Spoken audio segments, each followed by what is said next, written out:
Good. Thanks, Nathaniel. One question real quick before I forget. Do you know if this morning's grape Zoom made it up on YouTube yet? It should. Okay, I'll check later. The reason I say is that the plots you showed, I would like to send those out to the Grape One system host and say, hey, check out this YouTube starting, I think it was like at the 20th minute, and you can see some of the results of your efforts. Yep, I'm looking, it's uploaded, so Okay. yeah. Looks like 8 people watched it so far. All right, great, great.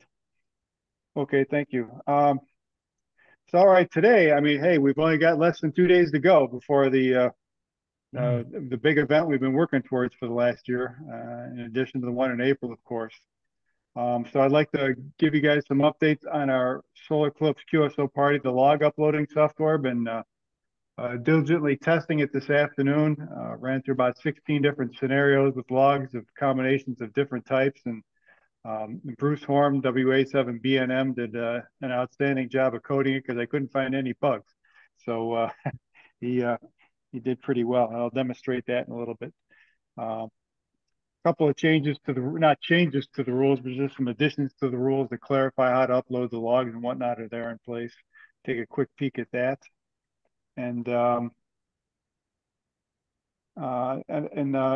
think I know Ed WX2R, our PIO, is not going to be able to be with us today. He's on travel, so he's as he say, most of his work is done. We got a lot of coverage in a lot of different areas.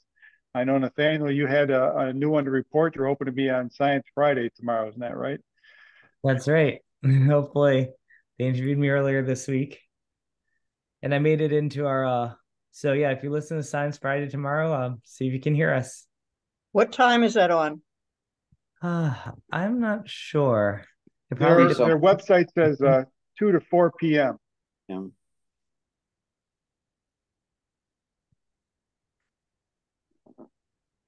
I was on And Ham Nation. I was on Ham Nation last night, and I got on to the local Scranton Times Tribune as well. They did an article about us also.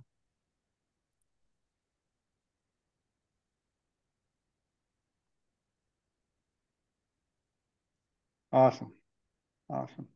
Okay, that's good. It'll be glad to hear all that too. That I know the nice thing is we've got a number of people working on this stuff. Mackenzie's been uh, prompting people through Facebook. She sent out another email reminder, the last minute one, I guess, to local clubs, the folks in South America. And I noticed there's been at least a half a dozen or so Spanish or Portuguese speakers that have asked to join the Hamside Google group in the last week. So I think her outreach to that part of the world is working. It's getting results too. So thanks to Mackenzie for all of that. And she's about this close to having her grape on the air too. She sent me a picture of it this morning. So a lot of people scrambling before the eclipse, which is fine. Good incentive. That's awesome. Yep, yep. Has Uh, uh has Mackenzie shared her uh data as far as performance of the Facebook page yet? no, since she's been in class at this time for this semester. We haven't gotten a lot of detail from her. I was just looking at it today, matter of fact, and I've got in the last 90 days the reach has went up by plus 4% to 39.5 thousand. Content published is up by positive 187%. Uh, Interactions is 2000.1. Um, and net followers is up by 202%. And people watching the videos is up by 25,000 people. So she's been really tearing that Facebook up totally. So it's getting a lot. Good. Thanks for those numbers because I wouldn't have a clue of how to dig them out, Gary. So thanks for providing those. Yeah, here they are right there. Yeah. Ah, okay. It's awesome. Yeah, when you see numbers in the five figures, in the mid five figures, that's pretty impressive, I would think. It's good Yeah, to know that the social media is good for a positive has a positive impact on the world. So I agree.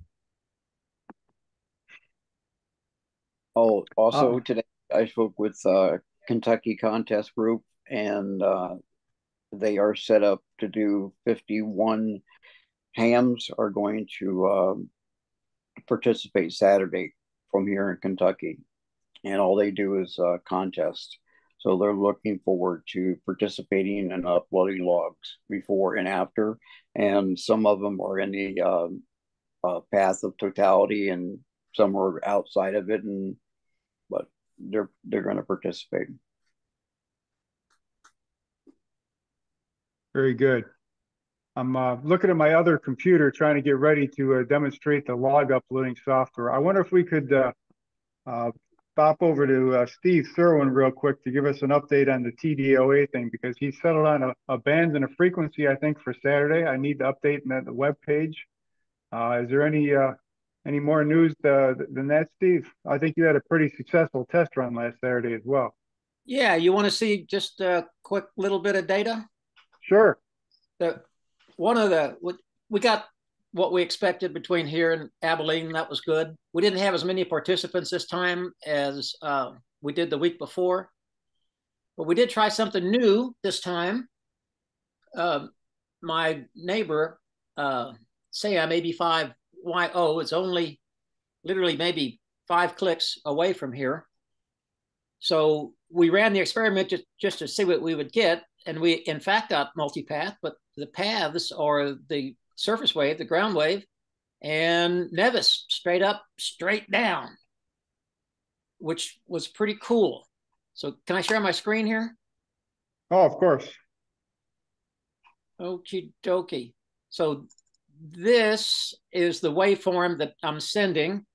As you know, the pseudo-random noise burst got added. Christina didn't know about it. Aiden, do I have you to thank for that? Doesn't matter. It's there. Sorry, for the noise burst?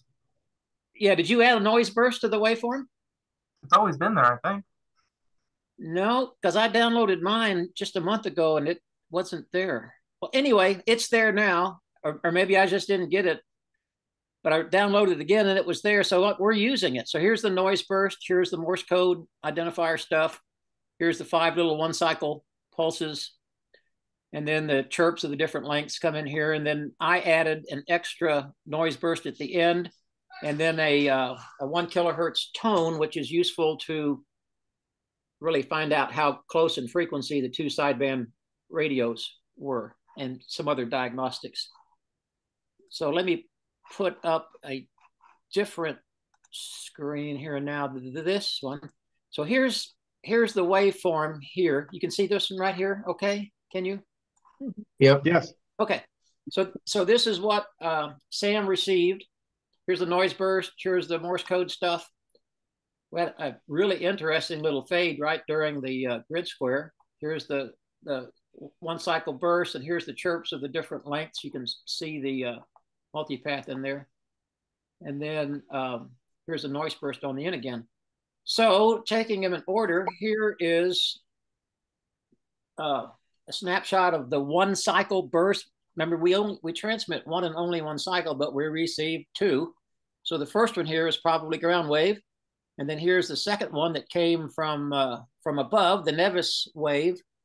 This is 0.5 millisecond per division. So this is a half, 1, 1.5, about 1.75. The other numbers all come around 1.8. And that's just right for like a 270 kilometer layer height, which isn't bad. I didn't look up the Anasan data, but I will, but that's right in the ballpark. One thing that was pretty cool was that all 3 of these methods, the short pulses, the chirps, and the PN burst, gave the same answer. So here's one of the chirps, and you can see the modulation, which is the interference of the 2 chirps that are added with a little time delay. If you look at this period, like take the time between here, and then convert that to TDOA, it came out like 1.8, 1.78 milliseconds, close agreement with the short pulses. And then Tom, K1FR, knows how to do the correlation of these PN pulses. So here's the first thing he got. and he didn't really know what he was looking at, but he ran his correlation thing, and here are these two tall correlation peaks, and here they are zoomed in, and these two peaks are separated by 1.8 milliseconds, which is, when I told him that, he really got pretty excited because he didn't really know what kind of a delay to look for, but so that was cool. We got agreement between the short one cycle pulses in the time domain, between the chirps in the frequency domain, and correlating the two pseudorandom bursts. So that's my news. The data from Paul Epinavaline looked good too. We're probably worth 40 meters. That's fantastic. Thank you, Steve. That's awesome. You're welcome.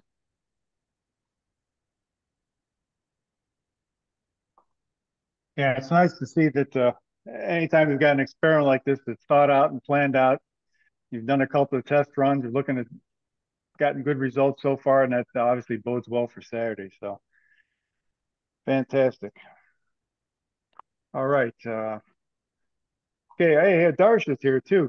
Since we're talking about the QSO party and scoring, it's good to see you. You got some time away from class, I guess. That's all right. How have you been? I'm doing good. I'm at lunch right now, so I just popped into my physics classroom real quick to hop on the Zoom call. There's no one in here. Everyone's outside eating lunch. Yeah. All right, great. Well, let me show you. I think I'll show the whole group. Let me share my screen with the other computer. It's got to be ambidextrous here, I guess. Let's see, share screen. All right. Okay, hopefully you guys can see my screen now.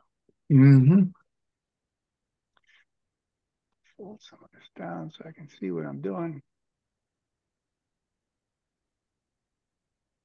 Okay, so Bruce Horn, who develops these log checking robots, we call them, for a lot of different contests, has gotten into a nice format where even though it's his website, he's got a header up there, at least looks something similar to whoever the contest sponsor is. So he's got our logo and the black across the top. So that's pretty sweet. This stuff is pretty straightforward.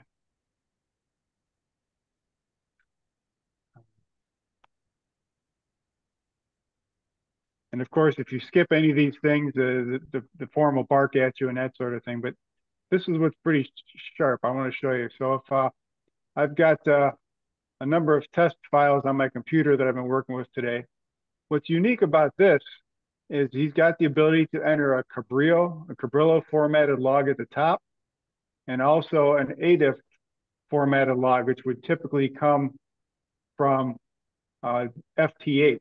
Now you can do one or the other or both, but I'm just going to demonstrate both because I think that makes the coolest demonstration here. Let me get this thing out of the way. So we've got all the, just the very basic information, who you are, but of course your 6-character grid square, we want that from all the entrants. And if I hit submit log, shazam. The user is presented with this screen confirming the contest, their call sign. There's a couple of defaults. We're always mixed mode because we allow CW, phone, radio, that sort of thing. We don't have any band specific entries, so the band is always all. There's the person's grid square coming back, and it shows that it contains 12 converted ADIF QSOs, 18 overall. Now, if you never looked at a Cabrillo file before, this is all the header information that the user enters, and these X categories and HQ categories are things that are added during the log entry process. For the contest sponsors, that's us, to be able to delve into the files and pull some of this stuff out. So we've got a QSO count, call sign and stuff, sent, received, the deadlines, and so on and so forth. But what's beautiful about this particularly, here, these first 6 QSOs were Cabrillo files, or Cabrillo formatted, so no big deal there. But these are the ADIF formatted QSOs that came into and been reformatted as Cabrillo and then concatenated onto the other file. So this, I'm kind of glad we're doing a dry run for the annular eclipse in a way. But I think we'll see how confused people are by this new ability. But I think it'll help widen our reach to the operators who may not be, dyed in the wool contesters, but like the idea of operating the SEQP and want to get on and want to use the WSJT and then can use their ADIF file from WSJT and make a valid entry, which then Adarsh and the rest of the guys in the scoring committee can score because all the same format of frequency, mode, date, time, call sign sent, information sent, and then information received. You see each station that was contacted, we can see their grid squares here.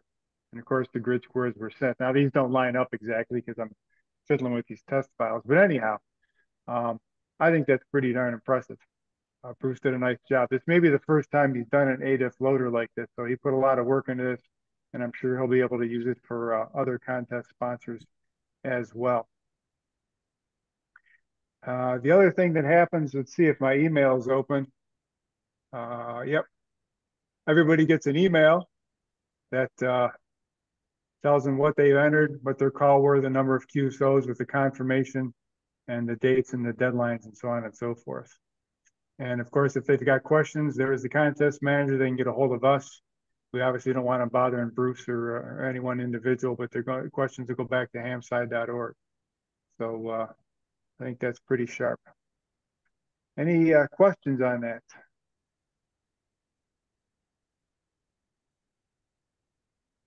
Good, good. Okay, Adarsh, is there anything you'd like to report, fill us in? I know you've been working on the code a little bit. You met with Nathaniel a couple of weeks ago to get familiarize yourself with some of the work he'd done in the past. Yeah, Gary, I might have missed it because I had to step out for a second. Did you get the does that give the participation certificates too? Yes, there is a tab up in the right-hand corner that said contest certificates. And that'll take you there. Wonderful. The other thing, while we're thinking about it, I know it's important. I didn't show. Bruce is working on this right now. Is a simple raw log uploader for like the PA folks in South Dakota and Arizona and stuff.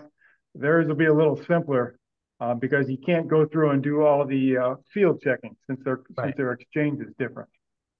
Right. So we're just going to be able to upload their raw logs. We'll have their logs, and it'll collect their name and call sign and give them the ability to do a participation certificate as well. That's wonderful. Thank you. Yeah. So yeah. It was an interesting process to kind of figure that out. Even though it sounds simple, it's happening. So anyhow, I'm sorry, Adarsh, I'd asked you a question. How's things going on your end? For me, mainly, I just wanted to see like the way that was formatted. I think most of the extraction of the data and everything is in place. I just need to deal with that. And then for the RBN data, I'm able to download it off, so I know how to do that. For the PSK reporter data, will that be sent to me somehow? Nathaniel's got some experience on that. I imagine we'll end up extracting it from the database and putting it up in Zenodo, I suppose. Is that the best plan for the I think we'll work with Bill Engelke on that. He should be able to give us a pull of that. Yeah, okay. As long as I get that data, that should be fine as well. Yeah, I'm pretty sure Bill Engelke can get that to you. All right, thank you. We actually on our other project, we actually have a Bill Engelke and some University of Alabama software developers are developing code to automatically pull RBN, Whisper, and PSK reporter data down and put it into a format that is archivable on the MIT Madrigal database and the NASA Statistics Data Facility. And so that will give us a nice route to getting that PSK reporter data in the future.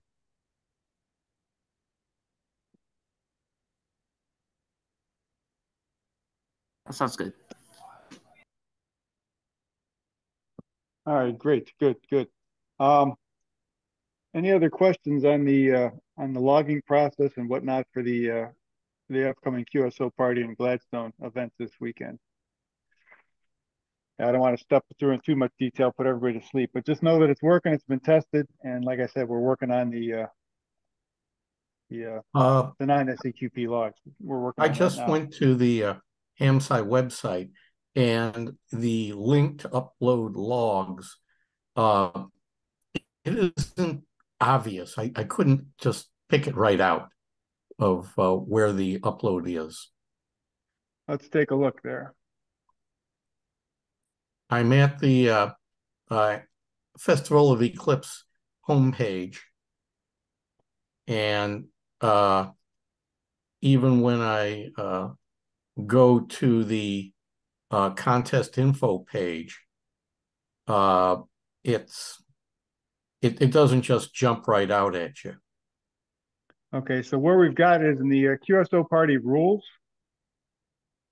Okay, There's hang a on. section on the scoring, logging, and score submission.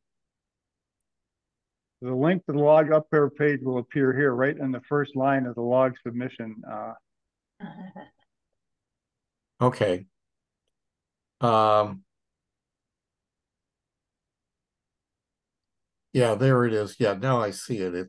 It just wasn't obvious there. Okay. Thank you.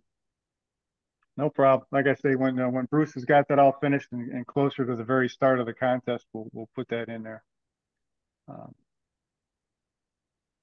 I'm also adding, or I just added a link right on the front page directly to the Solar Eclipse QSO party rules.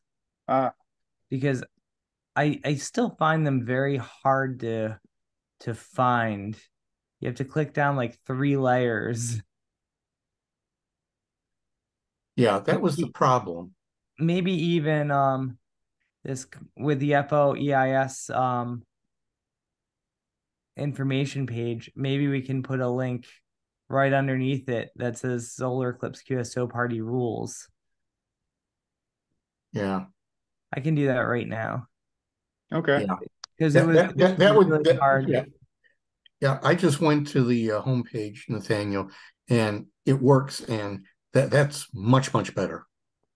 Yeah. People are going to be looking for this a lot. Yeah. Tomorrow, I think. The weather here in Detroit is going to be overcast, so chances of getting any sort of visual observations or even telling that there's an eclipse on even partially because of the weather on Saturday is going to be very, very low. Hey, that gives us a reason to stay in the shack and play radio. Yeah, it's true. The clouds may actually be good for the ham radio community. Life is short. Play ham radio. I added 2 links there, so there's now a direct link to the SEQP rules from the hamsci.org/eclipse page. Yeah.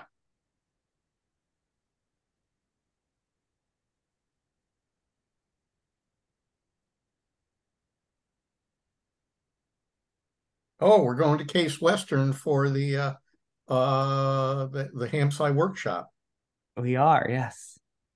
Yeah, it's about 4.5 hours from my house. Easy drive. Awesome. Back over to you, Gary. Okay, good. Thanks for making those edits. Every little bit helps, and it also helps to have somebody look at somebody and give it a fresh look to things too. Because somebody like me who's been looking at those pages for months and months gets kind of a skewed perspective. There's no question about that. I understand. Okay, so we've covered the SEQP, the GSSC a little bit. The databases, we'll be working with Bill Engelke on that the next few weeks or few months. That's good. Steve brought us up to date on the TDOA event. Not sure there's a whole lot more to cover before this weekend, and we got the PIO stuff covered too. It might be in pretty good shape. Can I interject there, Gary? Oh yeah, Nick. Yeah, sure. Go ahead. Yeah. Okay. I'm running the medium wave Eclipse event, and it looks like I'm going to have about 7 terabytes of data to deal with. And so this is, I can, one guy has already arranged to send me a hard drive with his data on it, like mail it to me. But and some others which are going to be recording for only a couple of hours, we might be able to make arrangements to actually just upload to my site, which has only got about 100 gigabytes of data available.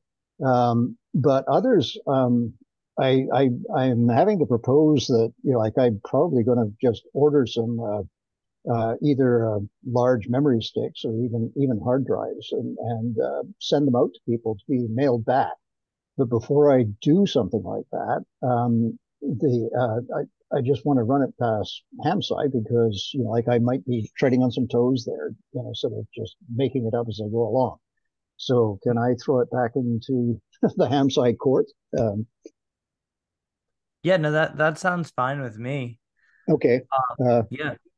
Okay. Go One ahead. one possibility of one way we might be able to share it is Dave Pasco KM3T has a large amount of web space, and he might be willing. He has indicated that he'd be willing to host some large data files for the Eclipse, similar to this. So if we have some very large data files that we want to share with people, that might be one way to do that.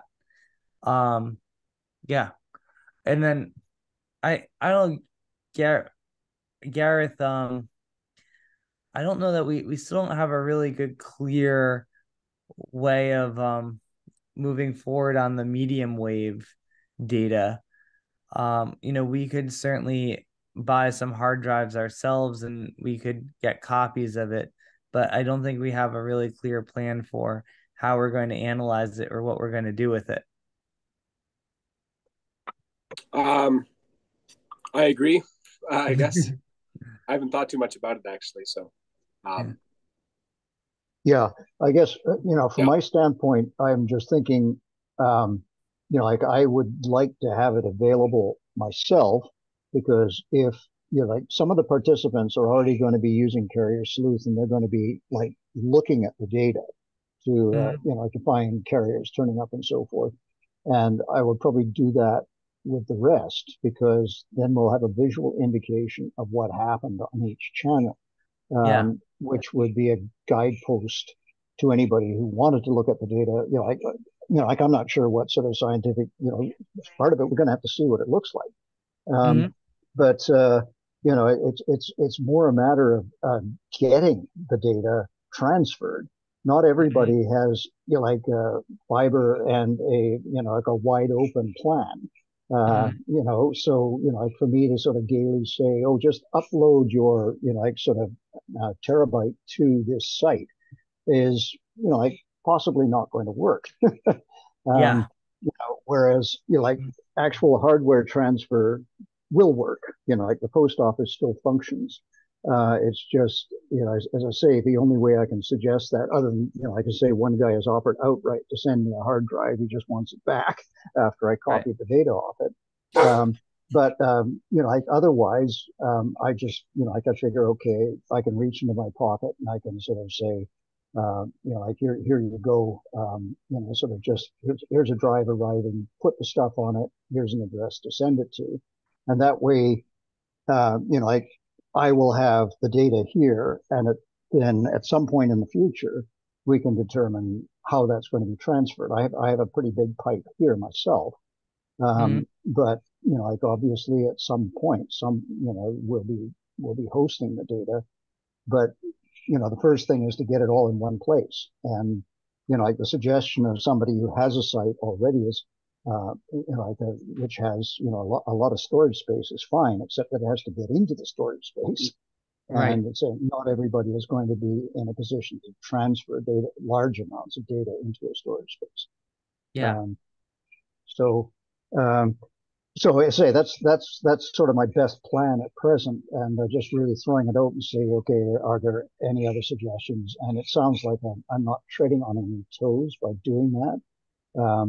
And that's really, I just didn't want to go ahead and do something and then somebody come back to me and say, hey, we've already got something set up to do that, or that's going to really make our funding bodies upset or whatever. I don't know. So no, we definitely, you are definitely not treading on toes. Hi there. Account number is as follows. Yeah, go ahead. Go Go ahead, Nathaniel. Yeah. Yeah. So no, you're definitely not treading on toes, and it's very welcome. And then the big thing is just going to be, figure out how we have to figure out is how to make sure that the data actually gets used usefully by somebody. Well, yeah. And, I mean, that's the ball really, to a degree in ham-sized courts. I'm not a scientist, and I don't have any grand plan at the moment. Again, part of it is just seeing what the data looks like. Yeah. But but ultimately it's going to be ham-sized data. But that's, as I say, that's not really the issue right now. The issue is making sure that people whose laptop drives are filled with data and would like to use their laptop for something else can actually get rid of it. And and I'm willing to act as an intermediary. In fact, I can't see any other way to do it. So then that's all I'm really doing. So yeah, I think that's really it. It's a lot of data. Okay, that sounds great. Thank you. Yeah, Right. if I might chime in here, Nick, this is David. I'm Yeah. wondering the medium wave guys are they going to be recording full band data, or are they actually narrowing in on the stations? Well, they'll be recording full band data. The narrowing in can be done with the full band data after the fact. Yeah. If you get me. Yeah. So. Well, that's why I'm asking, because yeah. Mm-hmm. The station list that I gave you is actually an eastern U.S. list, which isn't really going to be best for the Eclipse per se. Not necessarily. I have. So if you're doing full band data, we'll be interested in making use of that. Our systems are only on the East Coast, but like a San Francisco station bouncing through to the Mississippi River might be a very real interest. Oh yes, yeah, no, and this would be something that I have in mind for looking at the data. Is that there are some? I think I've got half a dozen of the participants are actually locked to GPS. Right. Yeah, those are the ones that would be useful for our Doppler machine. Yeah, exactly. Yeah, so those would be the ones that you would be interested in. I'll just say with full band data, if we've got a few of them blocked and know what the stations are doing, you could probably extract it from the other records as well. Oh yes, yeah. Using local stations as references. That's true. Yep. Go ahead.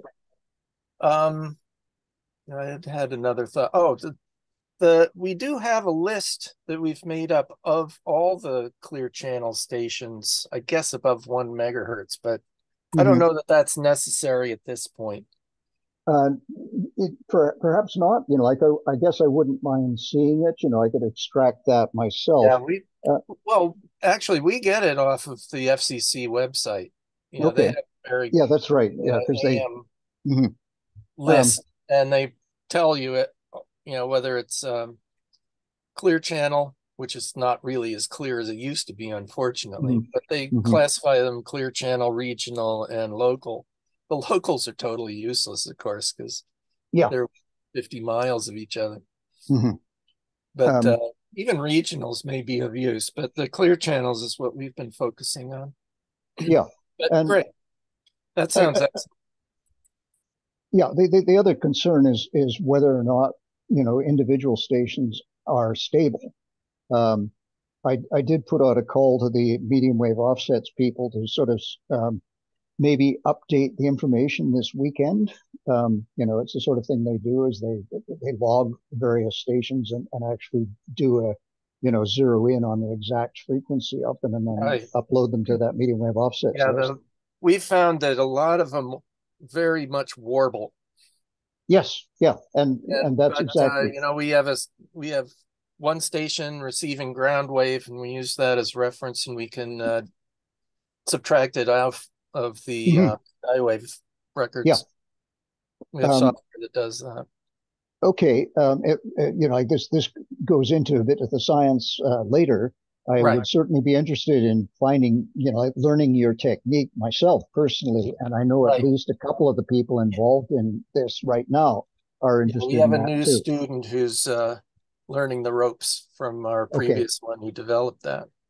okay. Anyway, yeah, no, this sounds very promising, and I'll be in touch with you when we've got some data to Excellent. talk about. Yeah, okay. Thank you. Back to you, Gary, I guess. Okay, very good. Let's see. Apparently my audio is coming through. I had some earphone problems. All right, good. Glad we got that covered. Is there anything else that it's on anybody's mind we want to bring up yet today?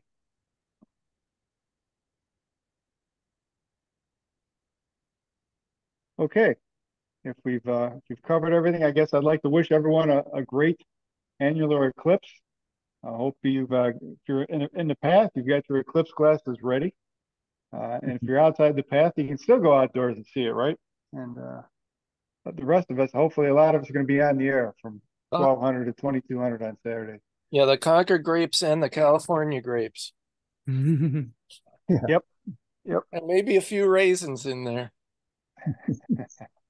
So, I guess one other thing, Nathan, you said you put out a call this morning for pictures of people operating during the eclipse Oh, and yes, participating, right? definitely.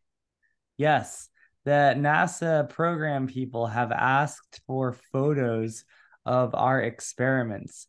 So if you're doing any sort of SEQP operation, please take some photos. If you have friends over, friends operating, take pictures of them. Make sure you have permission to share their pictures with the media and with NASA. And then I guess after the eclipse, we'll come up with some sort of a link or form where people can go ahead and submit. I'll have like a ham sci photo competition or something like that. So should be quite fun. Good. Yeah, that's right.